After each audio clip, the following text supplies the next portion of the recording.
तर चलो गाईज, आज मी बनवणार आहे आपले घरगुती चिकन पकोडे. मस्त. तर पहा, आता मी मस्त चिकन स्वच्छ धुवून घेतलंय. त्यात आलं लसूण पेस्ट, दही, हळद, मीठ, मसाला, थोडंसं लाल मिर्च हे सगळं टाकून मस्तपैकी आता हे मी मिक्स करणार आहे.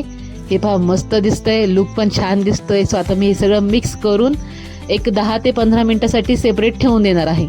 तर आता ह्यात मी थोडासा कलर देखील टाकलाय आणि आता हे सगळं मिक्स आणि त्यात एक सांगायचं राहिलं, त्यात एक लिंबू पिळून टाकायचं आहे, ज्याने चव ही मस्त येऊन जाईल. ठीक आहे, आंबट तिखट थोडंसं मस्त एकदम लाजवाब. तर हे पहा, आता मी हे सगळं मिक्स करून एक 10 मिनिटासाठी ठेवून दिलेलं आहे बाजूला.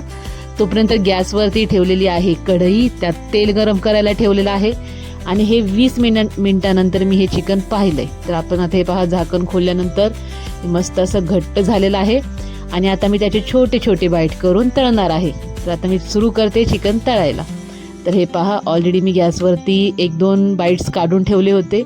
तर हे पहा, मस्त असं लाल कलरचं एक कुरकुरीत चिकन तुम्हाला पाहायला मिळतंय. टेस्टी इतकं आहे की काय सांगू, तोंडालाच पाणी सुटलं पाहून. ही बघा, माझी भाची म्हणते मस्त झालंय.